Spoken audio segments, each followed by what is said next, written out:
오늘 함께 보실 하나님의 말씀, 우리 히브리서 11장 20절에서 22절에 있는 말씀. 여러분 성경 또 앞을 보시면서 우리 같이 한 목소리로 우리 읽도록 하겠습니다. 시작. 믿음으로 이삭은 장차 있을 일에 대하여 야곱과 에서에게 축복하였으며, 믿음으로 야곱은 죽을 때에 요셉의 각 아들에게 축복하고 그 지팡이 머리에 의지하여 경배하였으며, 믿음으로 요셉은 임종시에 이스라엘 자손들이 떠날 것을 말하고 또 자기 뼈를 위하여 명령하였으며. 아멘. 설교하기 전에 다시 한번 좀 힘을 모아서 기도하기를 바랍니다. 그것은 여러분이 아신 대로 지금 또 우리 북한에서 또 이렇게 그 남한을 이렇게 침범하겠다는 그런 또 threat가, 그 위협의 그런 소식을 들으면서 또 우리나라가 긴장하지 않을 수 없습니다. 물론 이것이 어떤 블러핑이겠지만 그러더라도 우리가 나라를 위해서 우리 기도해야 합니다. 그래서 이 시간에 북한을 위해서 얼마나 불쌍합니까?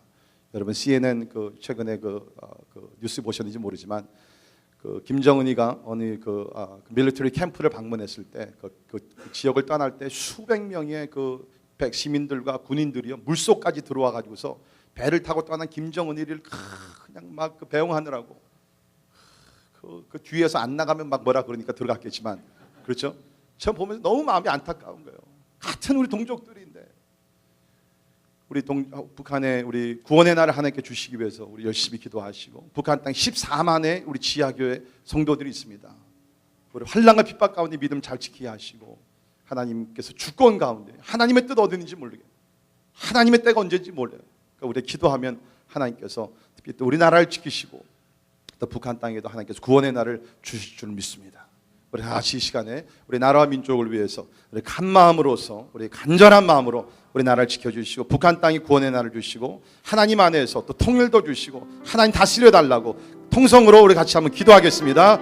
하나님, 이 시간에 아버지 하나님의 마음을 모아 하나님 우리 나라를 위해서 기도하기 원합니다. 하나님의 주님이 세운 나라인 줄 믿습니다. 주님 아버지 하나님 우리 조국을 불쌍히 여기시고 하나님 우리들 가운데 있는 교만과 하나님의 죄악과 하나님의 우상들을 허물어 주시고, 주님 북한 땅을 특별히 주님 앞에 올려드립니다. 하나님이여 도와주시기를 간절히 기도하고 원합나이다. 하나님 아버지 하나님 모든 나라를 위해, 모든 지도자들 위해 우리 하나님의 계심을 믿습니다.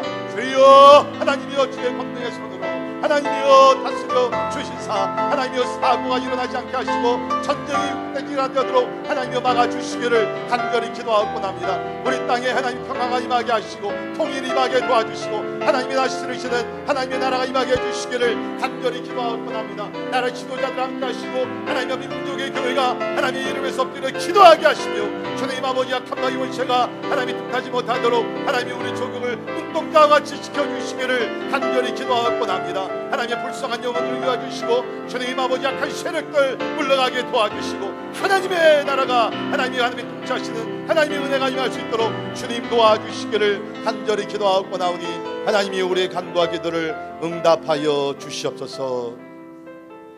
모든 나라 위에, 모든 주권자들 위에 다스리시는 우리 하나님을 믿고 의지하며 기도합니다.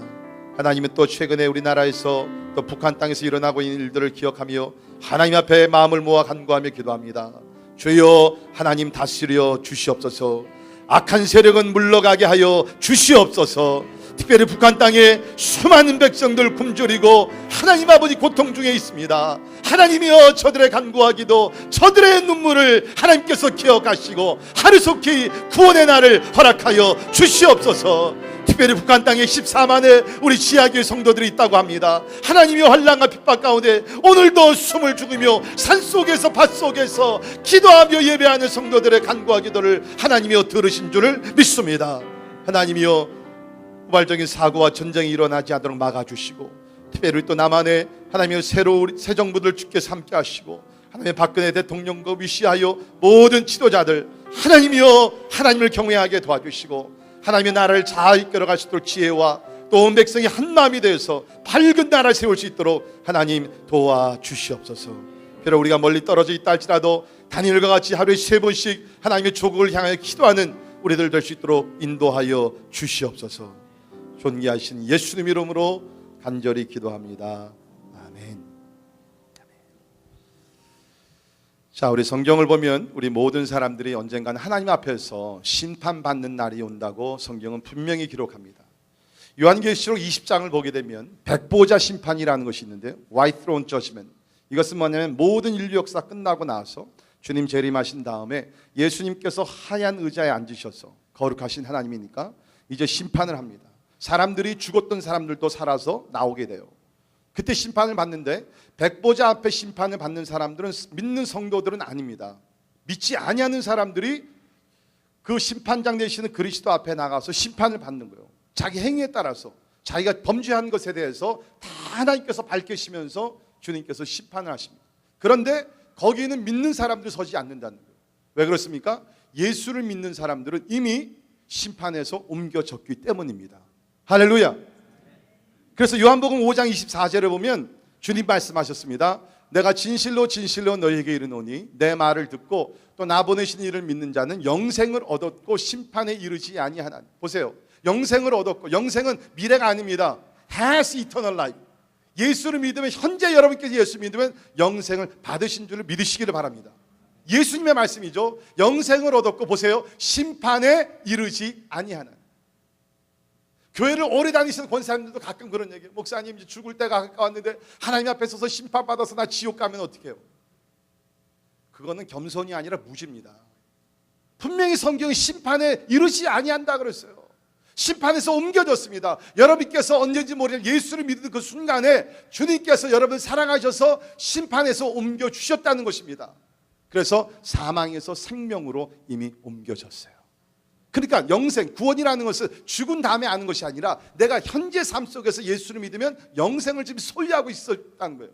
그러니까 죽는다 할지라도, 육신의 상해가 끝난다 할지라도 우리는 영생이기 때문에 말 그대로 영생이니까 지금부터 영원까지 계속 이루어져서 천국에서 우리 주 예수 그리스도 하나님을 예배하게 될 줄을 믿습니다.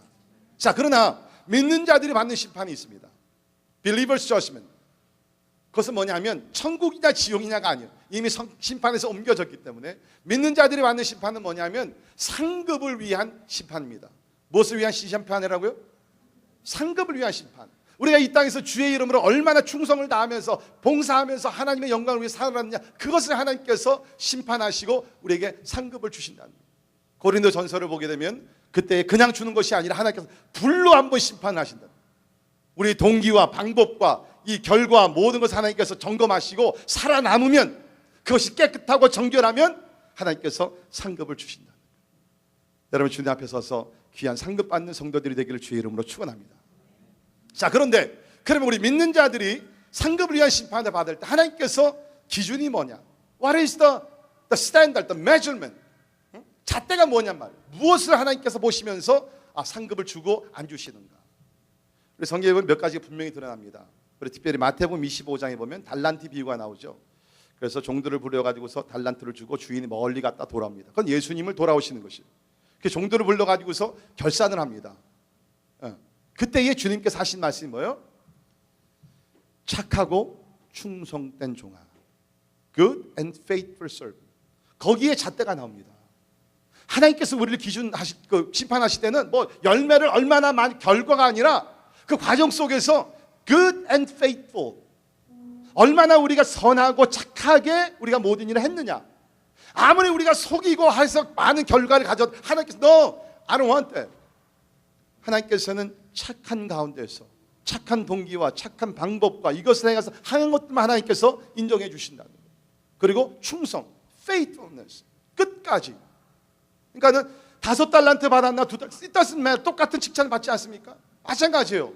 주님께서 어떤 사람들 큰 것으로, 어떤 것은 작은 것으로 하나님께서 사용하십니다. 상관이 없는 거예요. 문제는 하나님께서 나에게 맡겨주신 그 일에 얼마나 충성을 다했느냐, 그것이 중요하다는 거예요. 그래서 주님은 우리를 마지막 심판하실 때 우리 뭡니까?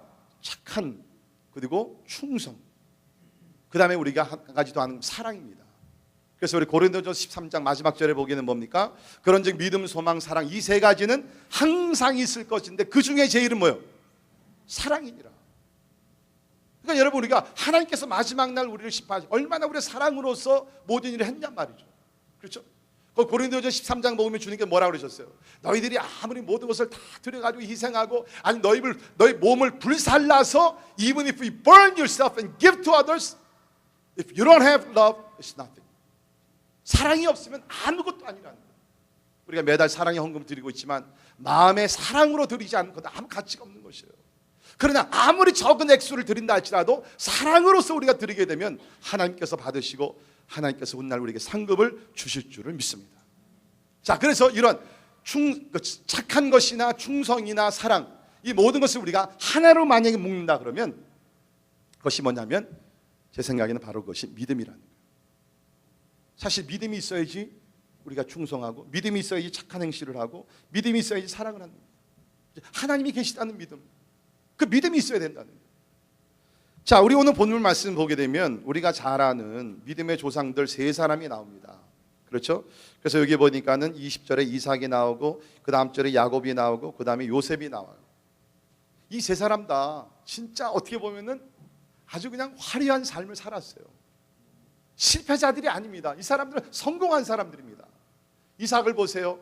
가서 음물을 팔 때마다 물이 터지는 거예요. 그러니까 이것은 뭐 세상 말로 하면 잭팟입니다. 하는 것마다 하나님께서 그냥 막 풍성하게 채워주시는 거예요. 근데 그런 것은 기록이 안 나와. 여기에 야곱 보세요. 우리 요사이 우리 창세기 묵상하시는 분들, 빈털털이로 고향을 떠나지만 20년 후에 그가 돌아올 때는 얼마나 양이 많고 자녀들이 많고 얼마나 부자가 돼서 나옵니까? 근데 성경을 보니까 그것에 대해서는 멘션은 절대로 아무것도 안 해요. 뭐 야곱이 뭐 양이 몇 마리였고 소가 몇 마리였고 뭐 아무 얘기를 안 해요. 뭐에 대해서만? 야곱의 믿음에 대해서. 그 다음에 나오는 요셉 보세요. 비록 형들에게 팔려가지고서 애굽으로 내려가지만 그 오랜 세월 끝에 그 나라의 국무총리가 됩니다. 프라임 미니스터가 됩니다. 그러면서 부귀영화를 누리잖아요. 그런데 성경에 보게 되면은 요셉이 누렸던 부귀영화 저 하나도 요셉 얘기를 안 해요. 무엇만을 얘기합니까? 요셉의 믿음. 여러분, 우리 하나님 앞에 섰을 때도 반드시 저는 믿어요. 하나님께서 우리에게 보시기 원하시고 하나님께서 우리에게 인정하시는 삶은 뭐냐면 믿음으로 한 것만 하나님이 기억하시고 상급을 주십니다. 그러면 우리가 무슨 뭐 맨날 나가 선교하고 전도만 해, 그게 아니죠. 무엇을 하든지 우리가 믿음으로 하면 되는 거예요. 공부하시는 분들도 내 실력과 내 노력을 하는 것이 아니라 참 내가 아무리 열심히 했다 하나님 나를 도와주지 믿습니다. 이것을 통해서 하는 영광 돌리하여 주시옵소서. 하나님 믿는 마음으로. 여러분이 나가서 일을 하실 때도 그냥 뭐 내가 경쟁해가지고서 내가 다른 사람보다 더 잘 올라가야지, 그게 아니라 하나님 내가 이곳에서 하나님의 영광을 드러내게 하시고 세상의 소금과 빛의 꼴을 감당하게 하시며 하나님 나는 실력이 부족한 하나님 나를 도우시사, 그러면서 믿음으로 여러분께서 일에 터전에서 충성을 다할 때 하나님께서 그것을 받으실 줄은 믿습니다. 그렇죠? 성경에 보면 뭐예요? 믿음으로 하지 않는 것은 다 죄라고 얘기해요. 믿음으로 하지 않는 건 다 죄입니다. 아무리 여러분께서 헌신하고 다 한다 할지라도요, 만약에 그 바른 라인이, 그렇죠? 바탕이 그것이 믿음이 아니면 하나님께서 I don't know. 그러나 아무리 작은 것이라도 믿음으로 하게 되면 하나님께서 인정하시고 축복해 주신다. 믿음으로 해요. 그래서 우리가 첫 시간에 봤지만 우리 10장 마지막 부분에 나오는 38절에 나의 의인은 믿음으로 말미암아 살리라. 믿으십니까? 이건 구원 자체뿐만 아니라 나의 믿음은 예수를 만난 그 다음부터 그때부터 계속해서 시작되는 그 여정은 뭡니까? 믿음이라는 거예요. 내가 가진 것으로, 배운 것으로, 소유한 것으로 하는 것이 아니라 믿음으로 살아간다는 거예요. 그러니까 얼마나 공평하신 하나님. 믿음은 누구든지 가질 수 있거든요. 마음의 문을 열고 하나님 앞에 나와서 하나님 나 믿음 달라고 하면 하나님이 믿음 주시잖아요. 그러니까 모든 사람들이 아름다운 최선의 삶을 살 수 있는 그 바탕을 주셨는데 바로 그것이 믿음이라는 것입니다.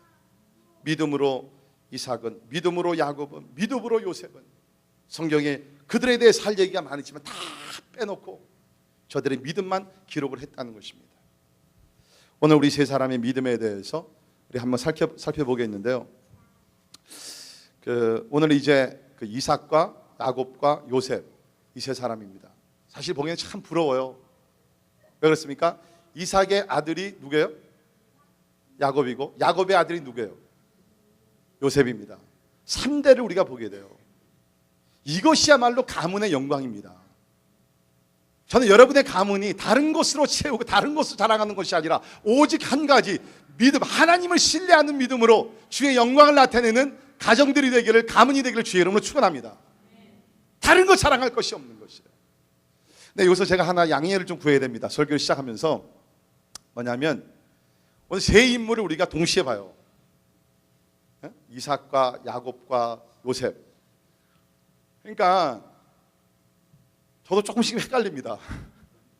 일부 예배 때도 제가 분명히 이삭에 대해서 얘기했는데 야곱이 튀어나왔고요. 특별히 우리 어저께 하루 다 1시간 못 잤잖아요. 조금 지금 다 비몽사몽간에 있습니다. 그래서 제가 미리 경고하니까 혹시 제가 말이 좀 잘못 나오더라도 목사님이 이때는 야곱을 얘기했구나, 이때는 이삭이구나, 여러분께서 지혜롭게 잘 알아서 소화시키기를 바랍니다. 또 그렇다고 어떤 분, 제가 이런 얘기하면 어떤 분은 앉아서 오케이 목사님 몇 번 실수하나 한번 세워보자, 그런 분들이 계세요. 이런 설교하니까 어떤 할머니 권사님들이 그러시더라고요. 목사님 걱정하지 마세요. 목사님 괜찮아요. 우리는 잘 모르고 그냥 솔직히 말해서 그놈들이 그놈 아닙니까? 자, 우리 이 이삭, 야곱, 요셉이 가졌던 공통적인 common faith, common faith, 공통적인 믿음에 대해서 살펴보겠습니다. 첫째, 이 세 사람 모두 하나님의 약속을 신뢰하여 미래를 예언한 믿음을 가졌습니다.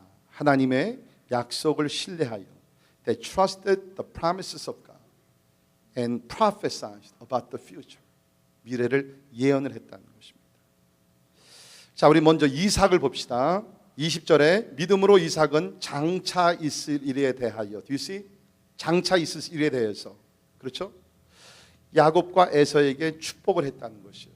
이제 죽을 때가 왔지만 미래를 바라보면서 그 아들들을 축복을 하게 됩니다. 우리 창세기 26장에 가면 하나님께서 미리 이전에 이삭에게 약속하신 말씀이 기록이 되어 있습니다.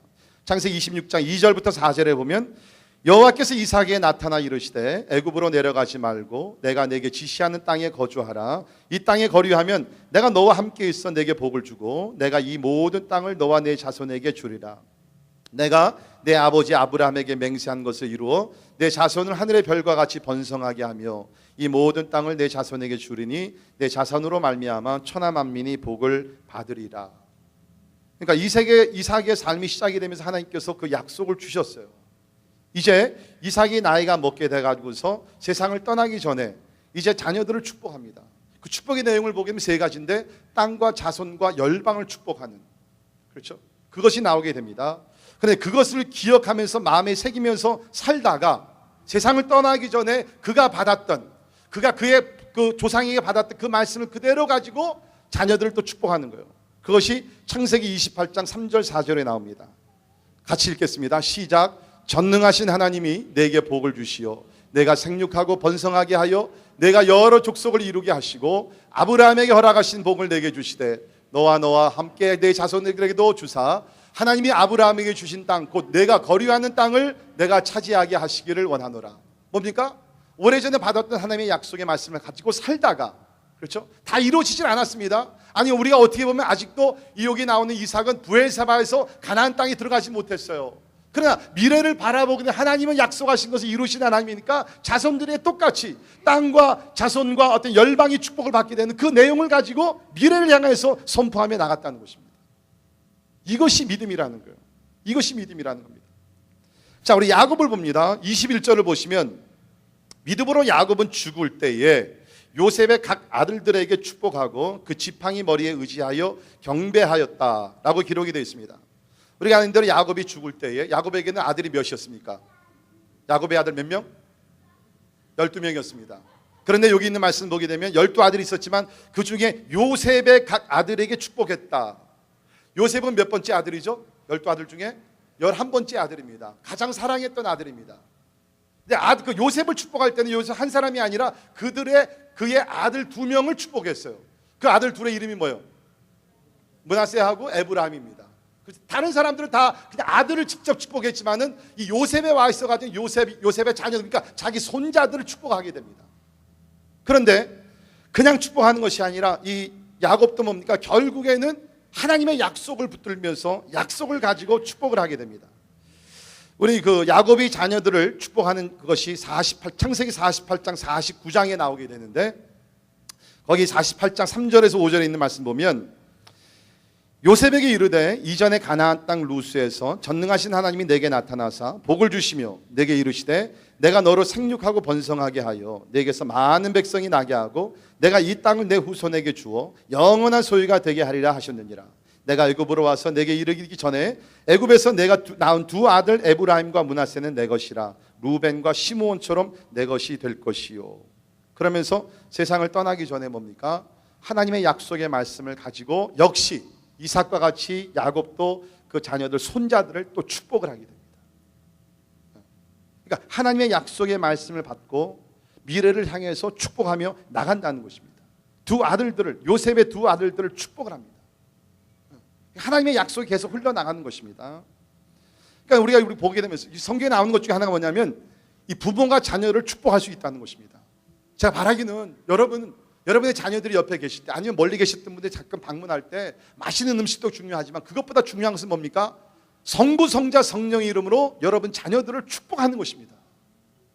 여러분이 저들에게 돈을 대주는 것보다 더 중요한 것은 진짜 간절한 마음으로 하나님을 향해 하나님의 이름 가지고 축복해 주는 거예요.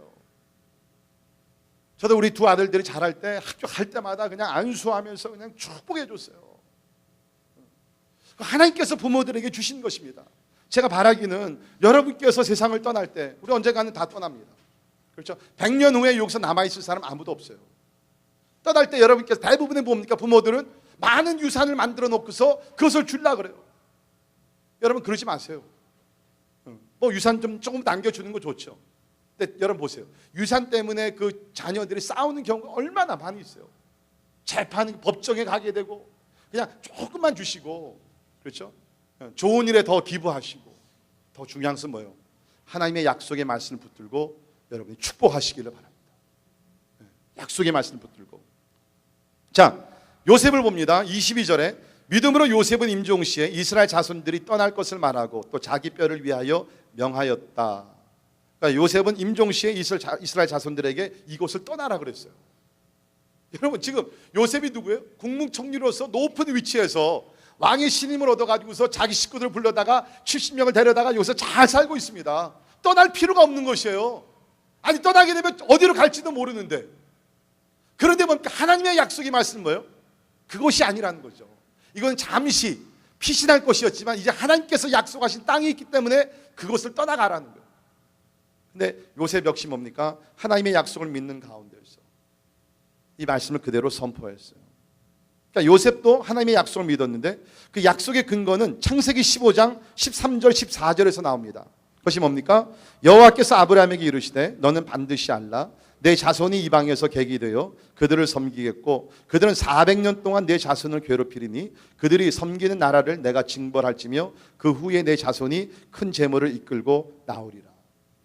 자 보세요. 요셉이 말하기 전에 수백 년 전에 하나님께서 아브라함을 통해서 주신 말씀이 얼마나 자세합니까? 보세요. 내 자손이 이방이 어디예요? 애굽이에요.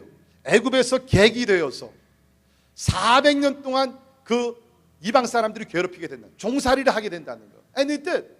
그렇죠? 요셉이 죽고 나서 요셉을 모르는 왕이 일어나가지고서 이스라엘 백성들을 400년 동안 괴롭히면 종살이를 하게 됩니다. 그러나 뭡니까? 그들이 섬기는 나라를 내가 징벌할지며 하나님께서 애굽을 치시겠다는 거죠. 10가지 재앙 나오지 않습니까? 그 후에 내 자손이 큰 재물을 이끌고 나오리라. 출애굽하겠다. 여러분 하나님은 다 아신다는 거예요. 여러분 하나님께서 오늘 일어나는 사건, 오늘 지금 우리가 북한을 위해서 기도했지만 하나님께서 지금 북한이 그렇게 위협하면서 이런 것들도 하나님 수백 년 전에 하나님 다 하셨어요. 우리는 모르지만 앞으로 하나님께서 그 나라를 어떻게 다루실지는 모르지만 하나님께서는 모든 것을 다 알고 계세요. 믿으십니까? 그것을 요셉이 믿으면서 그대로 자녀들에게 얘기했다는 거예요. 너희들은 절대로 이곳에 머무르지 말고 이곳을 떠나라. 또 떠날 때 나의 해골을 가지고 너희들이 가는 곳에 하나님이 인도하시는 시온 땅으로 가가지고서 거기서 나를 묻으라고 요셉이 믿음으로 선포를 하게 되었다는 것입니다. 자, 우리가 거기에서 우리가 그 창세기 50장 24절에 보면 이제 요셉이 이제 죽을 때입니다. 보니까 요셉이 그의 형제들에게 이르되 나는 죽을 것이나 하나님이 당신들을 돌보시고 당신들을 이 땅에서 인도하여 내사 아브라함과 이삭과 야곱에게 맹세하신 땅에 이르게 하시라고 요셉이 또 이스라엘 자손에게 맹세시켜 이르기를 하나님이 반드시 그렇죠? surely 반드시 당신들을 돌보시리니 당신들은 여기서 내 해골을 메고 올라가겠다 하라 하였더라. 하나님의 말씀을 근거로 해가지고서 이스라엘 백성들이 400년 고생을 하지만 그 후에는 출애굽하게 될 것이고 나갈 때 너희들은 반드시 내 해골을 가지고 가라. 그렇게 얘기했다. 그러니까 뭡니까? 이삭과 야곱과 요셉 공통적인 믿음이 뭐예요? 하나님께서 과거에 주신 약속의 말씀을 붙들고 살다가 세상을 떠날 때 그 약속을 후손들에게 선포하면서 앞으로 이런 일이 일어나니까 너희들은 준비하면서 하나님의 약속의 말씀 가운데 거하라. 이것을 심겨지고 나가는 것이에요. 자, 여러분, 이것은 우리가 히브리서 11장 1절에 있는 말씀과 일치되는 내용입니다. 믿음은 바라는 것들의 실상이요 보이지 않는 것들의 증거다. 지금 뭡니까? 이 세 사람 다 공통점 뭐예요? 미래에 대해서 알지 못하는, 소유하지 못한 것이에요. 그러나 그것이 꼭 일어난 것 같이, 이미 소유한 것 같이, 이미 땅을 차지하고 이미 많은 후손들이 생기고 열방의 축복을 받는 것을 확신하면서 저들이 하나님의 말씀을 선포하고 가르쳤다. 자, 그러면 이것이 우리와는 무슨 상관이 있느냐? 그건 믿음의 조상들이고, What about us?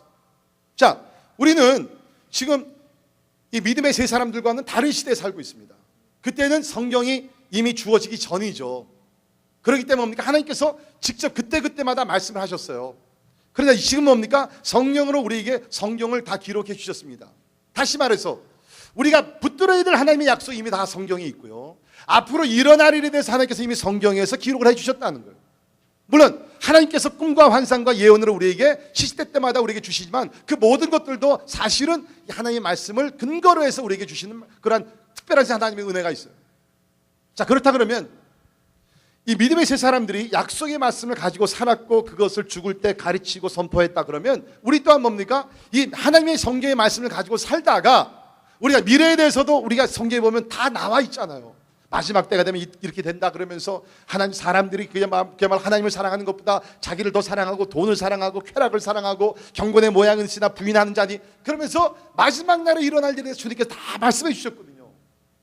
그러니까 이것을 내가 가지고 살다가 세상을 떠날 때 뭐예요? 자녀들에게 야, 앞으로 세상이 이렇게 되니까 너희들 하나님의 말씀을 붙들고 이렇게 살아야 돼. 그것을 우리가 남기는 거예요. 그렇죠? 주님께서 우리에게 주신 말씀이 뭡니까? 너희는 가서 모든 족속으로 제자를 삼으라 그랬잖아요. 그러니까 우리는 이 땅에서 제자를 삼으며 살다가 우리가 세상을 떠날 때 자녀들에게 하나님께서 우리에게 분부하시는 것인데 그것이 다른 것이 아니라 너희는 모든 땅까지 가서 또 이 주변에서 믿지 않는 자들에게 예수 그리스도의 복음을 전파하면서 이것이 우리의 사명이다. 그때 하나님께서 그러면 땅과 후손과 열방은 뭐예요? 우리에게 똑같은 축복 주셨어요. 아니, 어떻게 보면은 아브라함부터 시작해서 믿음의 조상들이 받은 것은요, 사실은 foreshadow of what is to come in reality. 여러분, 가나안 땅, 우리 성경을 보면 그 땅이 얼마나 좋을까? 그냥 적각거리고 그러는데 얼마나 좀 막 부러워합니다. 여러분, 부러워할 거 하나도 없어요. 왜? 우리 앞에는 뭐가 있어요? 새 하늘과 새 땅이 있어요. 새 하늘과 새 땅.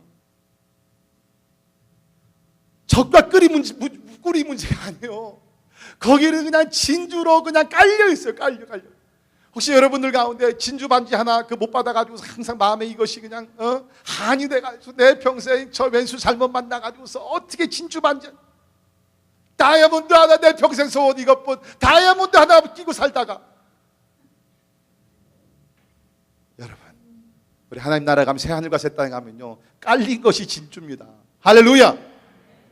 부러워할 거 하나도 없다는 거예요. 하나님께서 가나안 땅을 이스라엘 백성이 약속하신 것 같이 우리에게 더 큰 하나님께서 새하늘과 새 땅을 우리에게 약속하시고 후손들을 약속하셨는데 뭡니까? 우리가 나가서 예수 그리스도로 제자를 삼을 때 영적인 자녀들을 얼마나 많이 낳게 되냐 말이에요. 하나님께서 우리를 통해서 열방을 지금 축복하고 계시잖아요. 브루클린에 있는, 러시아권에 있는 많은 이웃들을, 우리 그 과테말라에 있는 그 깨치족을, 우리 중국에 있는 쭈앙족들을, 여러분들을 통해서 지금 하나님께서 하나님의 자손들을 만들어가고 계시다는 거예요. 그러니까 하나님께서 믿음의 조상들에게 주신 약속들은 거기서 끝난 것이 아니라 이것이 우리에게 사실은 이것을 위해서 하나님께서 구약시대 그때에 하나님께서 그냥 그림자같이 맛보게 하신 것이에요. 실체는 뭡니까? 신약시대에 우리가 지금 누리고 있는, 또 우리가 이제 들어갈 새하늘과 새 땅과 그 많은 예수 그리스도를 믿는 사람들과 셀 수 없는 종족들과 방언들이 나와서 하나님 앞에 예배하는, 그것이 우리가 소유하고 있는 축복이라고 약속이라는 것입니다. 그래서 저는 우리 성도들이 이 땅에 살면서 하나님의 약속의 말씀을 알고 말씀을 가지고 살다가 이 세상을 떠날 때 자녀들에게 인간적인 유언을 남기는 것이 아니라 하나님의 약속을 근거로 한 하나님의 거룩한 유언을 남겨서 그 자녀들이 그 유언을 잡고 여러분의 바톤을 받아서 세세토록 하나님 섬기는 믿음의 가문들이 되기를 주의 이름으로 축원합니다. 이것이 믿음이에요. 두 번째 공통적인 믿음 뭐냐면 이 세 사람 모두 사람의 뜻을 버리고 하나님의 뜻을 따르는 믿음을 가졌습니다. They deny the will of their own but follow after the will of God. 세 사람 모두 다 사람의 뜻을 접고요 하나님의 뜻을 따라가던 믿음을 가지고 있었습니다.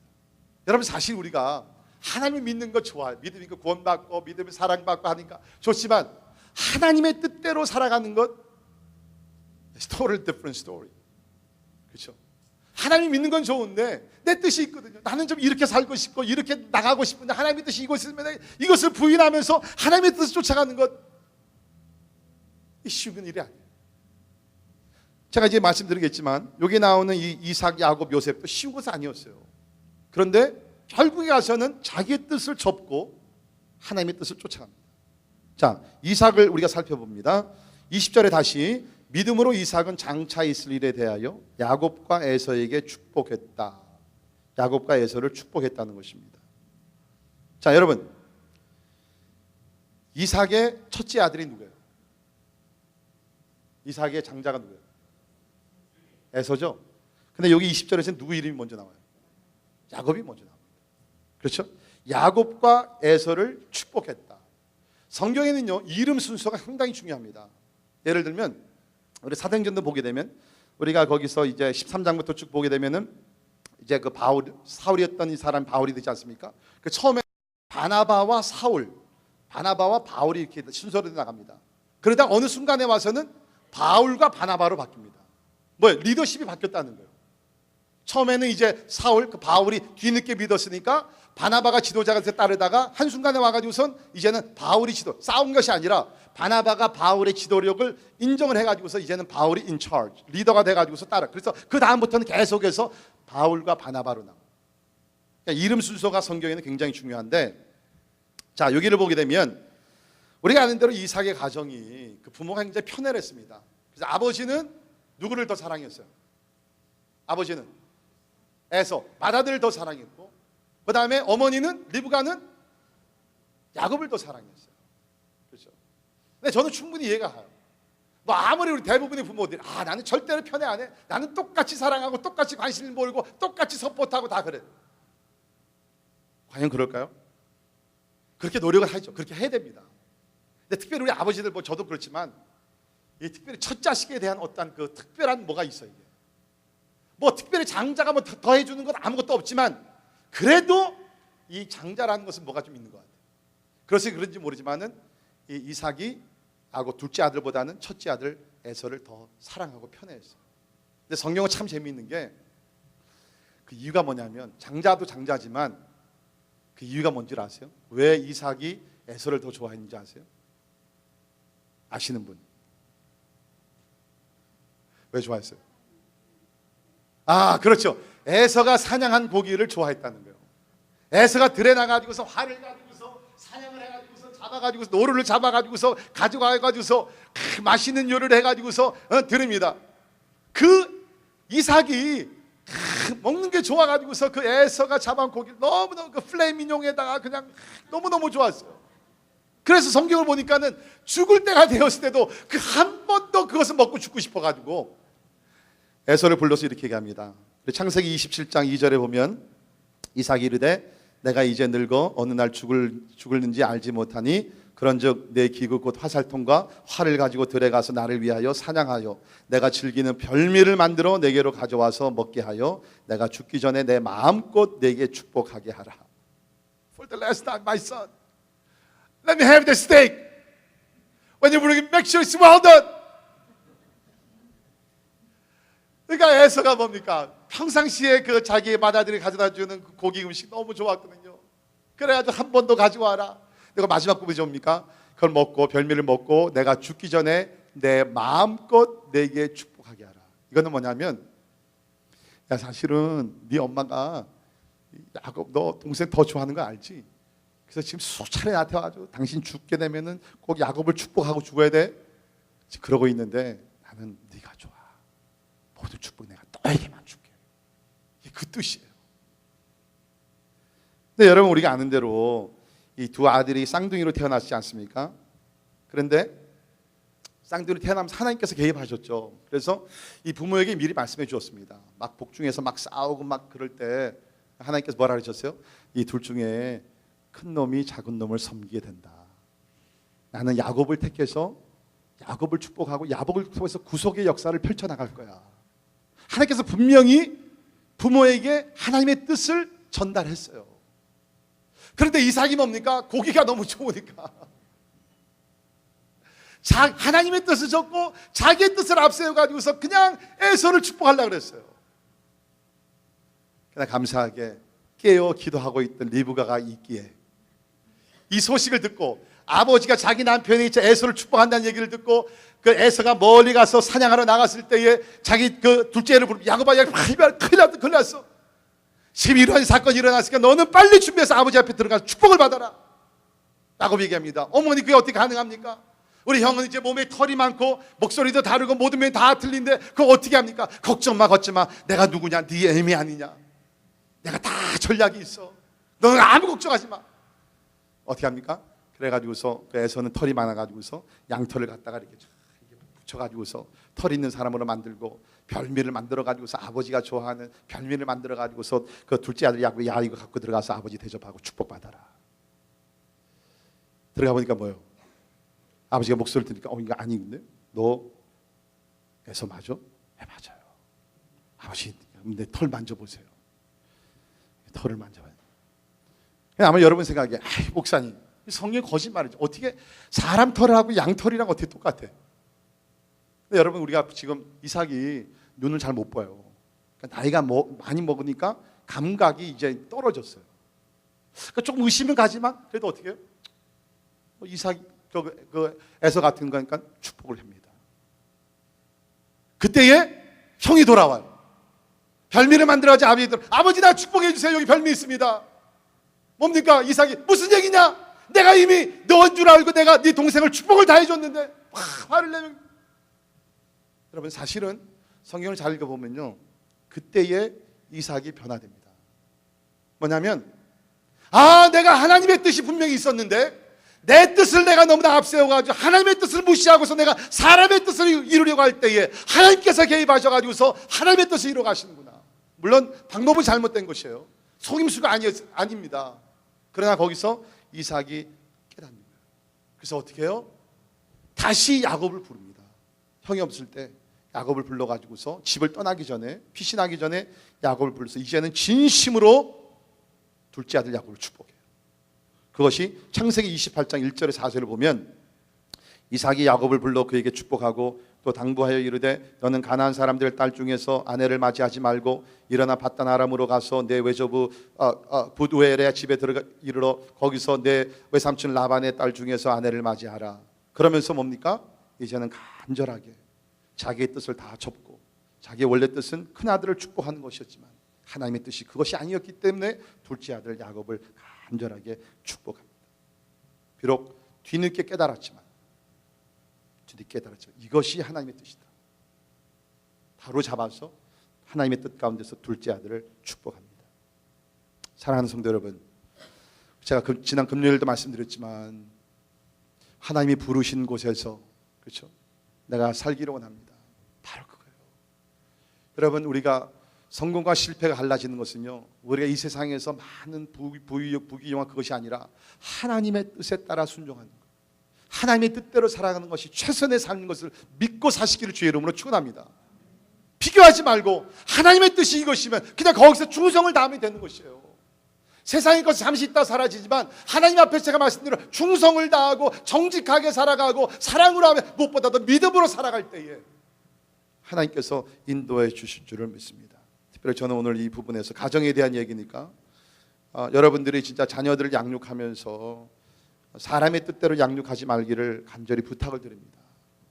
하나님의 뜻을 헤아리시고 내 아들을 향한 하나님의 뜻이 무엇이냐, 내 딸을 향한 하나님의 뜻이 무엇이냐, 하나님의 뜻을 좀 이루어드리는 우리 믿음의 부모님들이 되기를 주님의 이름으로 부탁을 드립니다.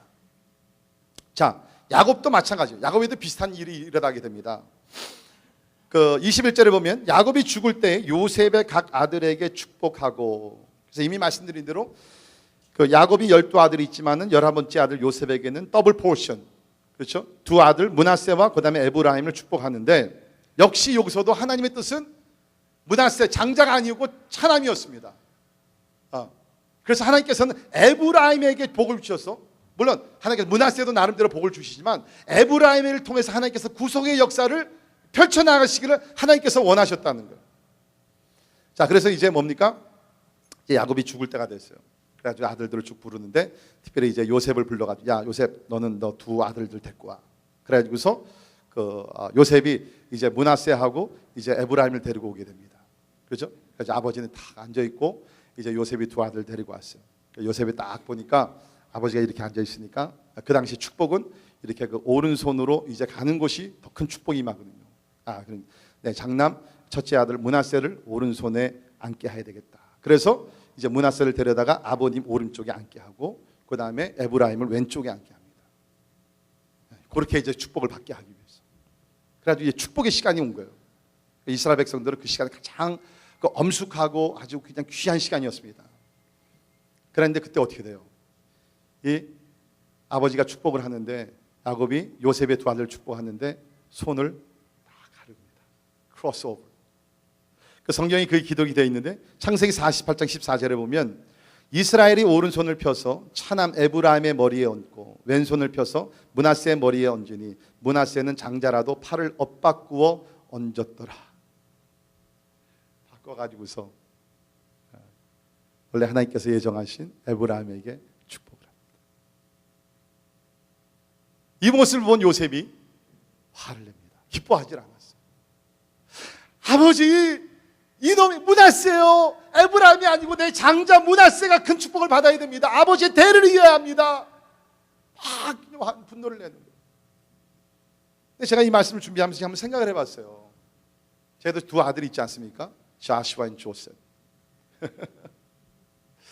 만약에 내가 축복을 한다 그러면, 하나님께서 만약에 우리 큰애 자슈아가 아니라 조셉에게 축복하라 그러면 그 마음이 어떨까? 그렇죠? 쉽지 않은 거예요. 다 똑같이 사랑하지만 하나님께서 둘 중에 하나를 택해서 하나님의 역사를 펼쳐나가시겠다. 그렇죠? 저도 먼저 개인적으로 생각하면은, 저도 편애는 안 하기 위해서 노력하면 계속 그렇게 살아가고 있지만, 우리 큰놈이 저희한테 특별히 뭐 해주는 건 별로 없지만 그래도 그냥 의지가 되잖아 좀.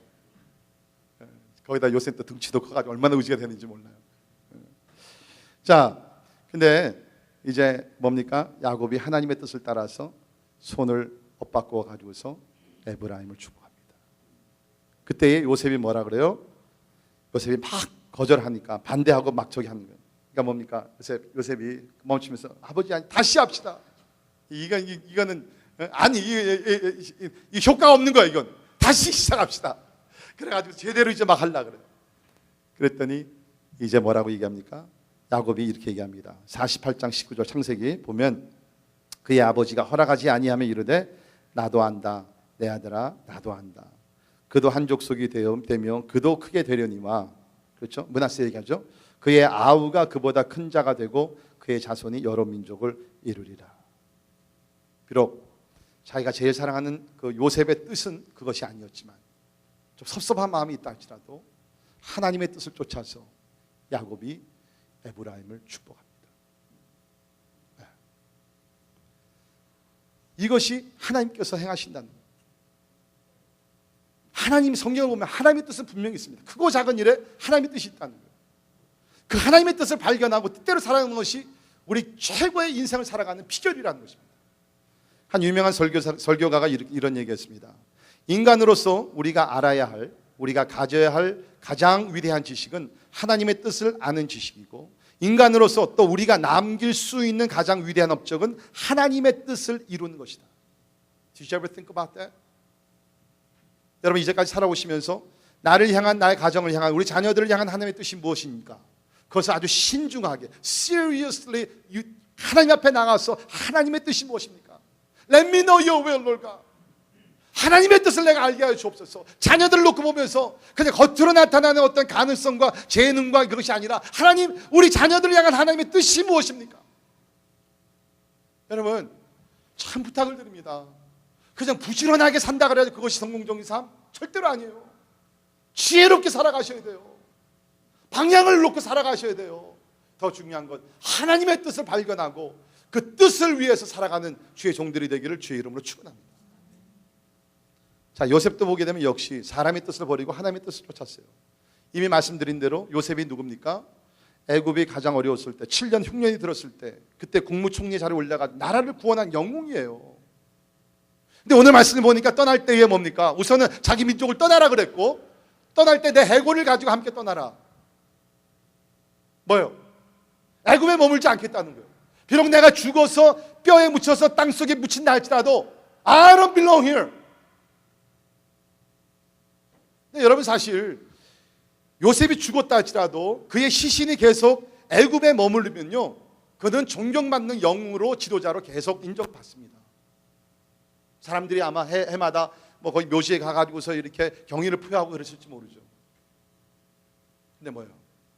애굽은 그 요셉은 애굽에서 이방 나라에서 세상 사람들에게 칭찬받고 존경받는 것보다 하나님의 백성들과 함께 가나안 땅으로 가서 가나안 땅에 묻혀서 하나님의 영광 가운데 거하는 것이 더 중요했다.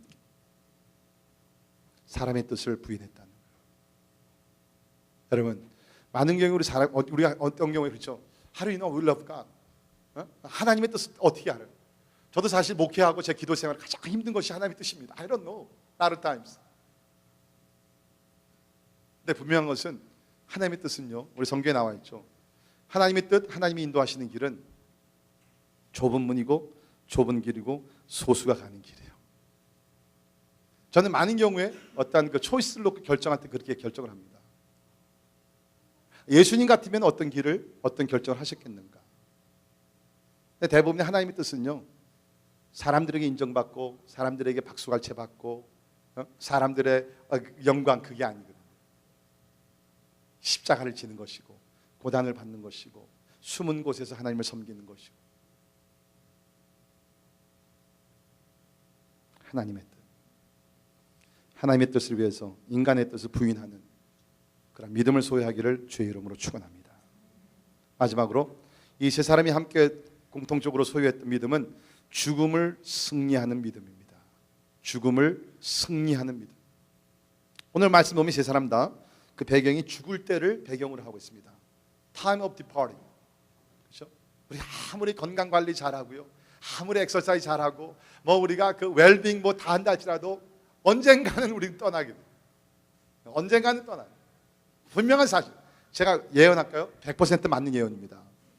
여기 이 자리에 계신 분들 중에 100년 후에 이 자리에 계신 분 아무도 없습니다. 다 떠나. 죽음이라는 것은 항상 우리를 찾아오게 돼 있다는 거예요. 근데 오늘 말씀 보게 되면 이 사람들이 믿음으로 어떻게 죽었느냐, 그 마지막 순간을 어떻게 멋있게 그 피날레를, 그 믿음 가운데 진짜 낙심하지 않고 절망하지 않냐고 포기하지 않냐고 그냥 원망하지 않냐고 어떻게 triumphantly they faced the death, 그 죽음을 어떻게 승리 가운데 그 죽음을 맞이했는가, 그 기록이에요. 여러분 사실 우리가 믿음이 좋다고 뭐 자랑하는 사람들 있지만 그 믿음은 언제 드러나냐면 삶에 시험이 오고 시련이 오고 풍랑이 일어나고 그럴 때 한 걸음 더 나가서 그 사람이 죽음을 맞이할 때 그 사람의 믿음의 깊이가 드러납니다. 저는 뭐 임종하신 분 많이 보잖아요. 어떤 분들은 보통 살아계실 때 믿음이 좋은 것 같이 뭐 할렐루야 아멘 뭐 잘하고 그러다가, 그렇죠? 하나님께서 이제 부르시게 되면 병이 앓다든지 뭐 이렇게 하면 어떤 분들은 막 그냥 막 눈물을 흘려요. 하나님 왜 나를 지금 데려가십니까?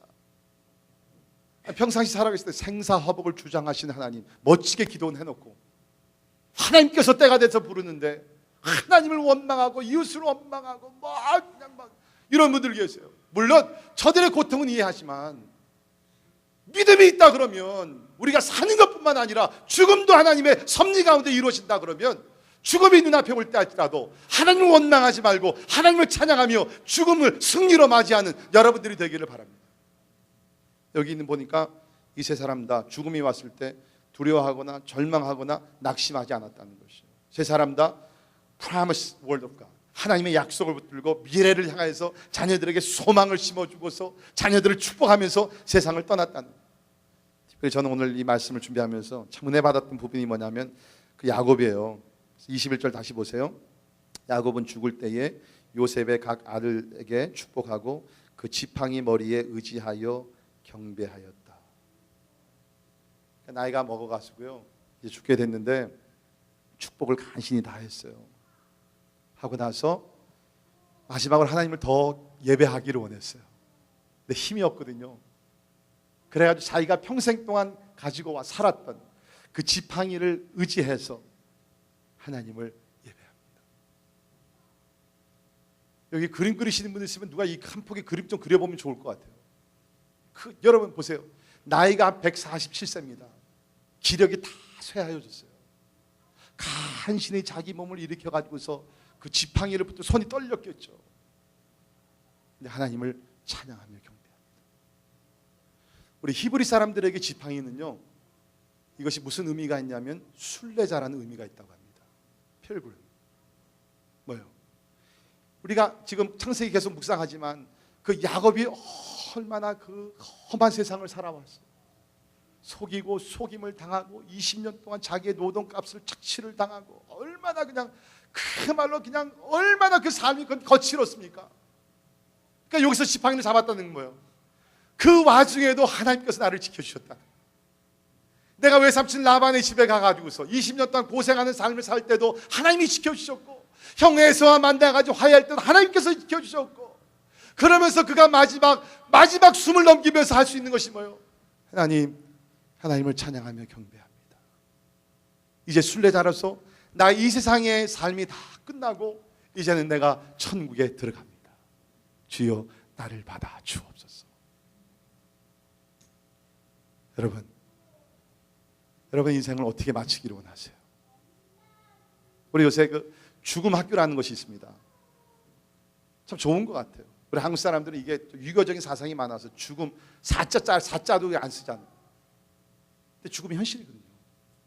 가장 우리가 준비해야 될 것이 뭐예요? 죽음이에요. 어떻게 멋지게 준비를 해야 돼? 그것이 중요하다는 거예요. 사도 바울 보세요. 평생 동안 하나님을 충성을 다해 섬기다가 그도 역시 인간이게 이 세상을 떠날 때가 왔습니다. 디모데후서 4장 6절부터 8절에 있는 말씀 보면, 전제와 같이 내가 벌써 부어지고 나의 떠날 시각이 가까웠도다.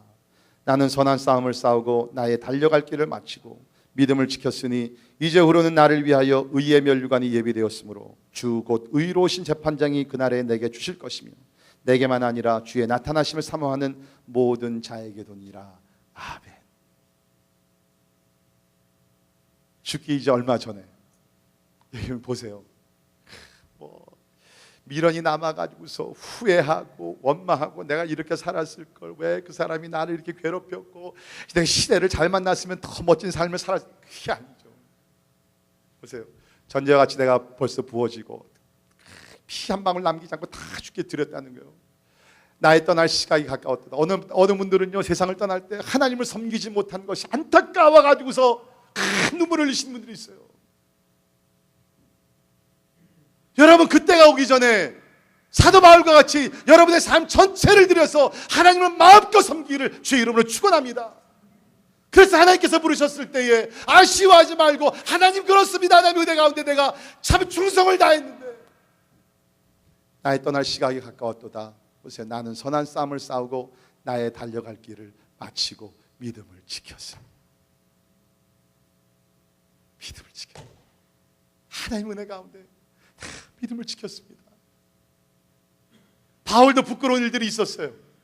예수를 만나기 전에 예수 믿는 사람들 핍박하고 그야말로 스데반을 죽이는 일에 제일 앞장섰고 얼마나 악한 일을 많이 했어요. 그러나 예수를 만나고 나서 변하여 새 사람이 돼서 그야말로 믿음을 싸우면서 승리하며 나갔어요.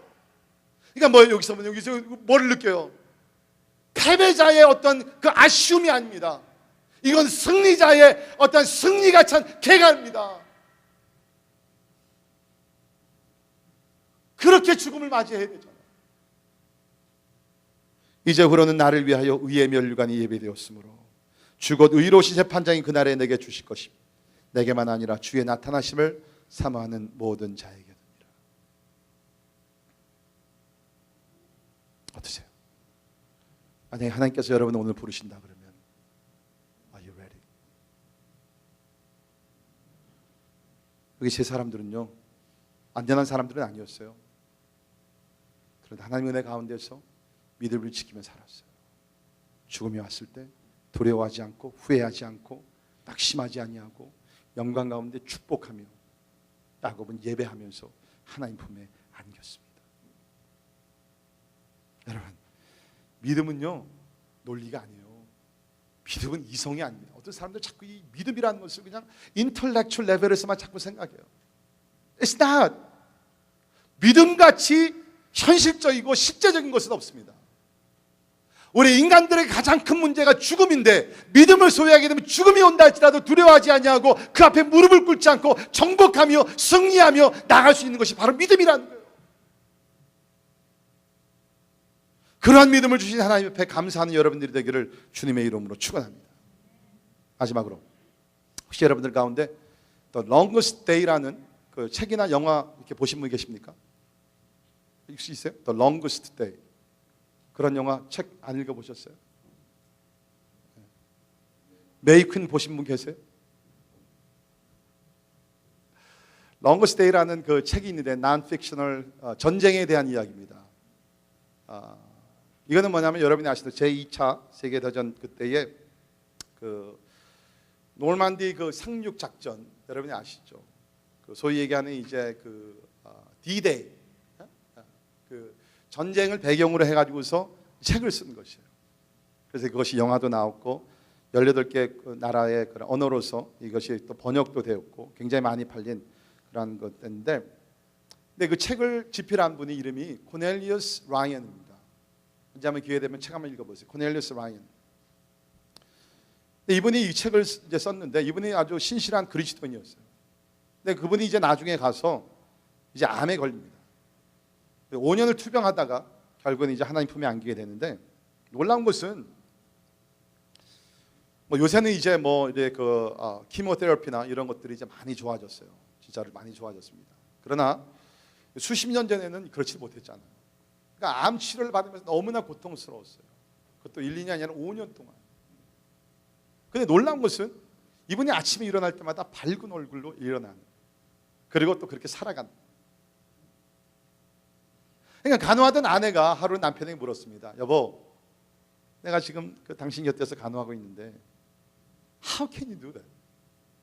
다른 사람들이 다 암에 걸리면 그냥 짜증내고 막 불평하고 막 그러는데 당신 어떻게 이렇게 기쁨 가운데 살 수 있어? 그 비결이 뭐야? 그랬더니 이 코넬리우스 라이언이 이런 얘기 했대요. 나는 새날을 맞이할 때마다 5가지 기쁨이 있어. 첫째, 사랑하는 당신을 다시 볼 수 있어서 기쁘고, 둘째, 사랑하는 가족들의 음성을 들을 수 있어서 내가 기쁘고, 셋째, 병들어 눕기 전에 내가 작품을 탈구한 것이 감사하고, 넷째는 병마와 싸울 수 있는 힘을 하나님이 주셔서 감사하고, 그리고 마지막으로 무엇보다 감사한 것은 주님이 지금 나와 함께 하시고 나를 지금 더 좋은 곳으로 한 걸음씩 인도하고 있다는 확신이에요. 이게 믿음이에요. 여러분, 믿음을 우습게 생각하지 마세요. 사람이 가장 두려워하는 것이 죽음인데 죽음을 정복할 수 있는 것이 하나님을 신뢰하는 믿음입니다. 기도하겠습니다. 하나님, 우리를 사랑하시고 축복하시되 전능하신 하나님을 믿을 수 있는 그 믿음을 선물로 주시니 감사합니다. 하나님, 우리가 멀지 않아 하나님 앞에 나아가 심판받는 그날이 올지인데, 오늘 말씀을 통해서 하나님이 우리를 심판하실 때 결국은 믿음이라는 요소를 가지고 그 잣대를 사용해서 우리를 심판하실지인데, 하나님이여, 이 땅에 살면서 우리가 무엇을 하든지 믿음으로 행할 수 있도록 하나님 도와주시옵소서. 오늘 믿음의 새 인물들을 함께 살펴봤습니다. 하나님, 이 세 믿음의 조상들과 같이 믿음으로 하나님의 약속의 말씀을 믿고 살고 또 선포할 수 있도록 도와주시옵소서. 하나님의 뜻을 따라 행할 수 있도록 도와주시고, 죽음이 눈앞에 온다 할지라도 죽음 앞에 두려워하거나 낙심하지 말게 하시고, 오히려 더 밝은 새 하늘과 새 땅을 바라보면서 믿음으로 죽음까지도 정복하며 승리하는 귀한 성도들 다 되게 하여 주옵소서. 예수님 이름으로 간절히 기도합니다.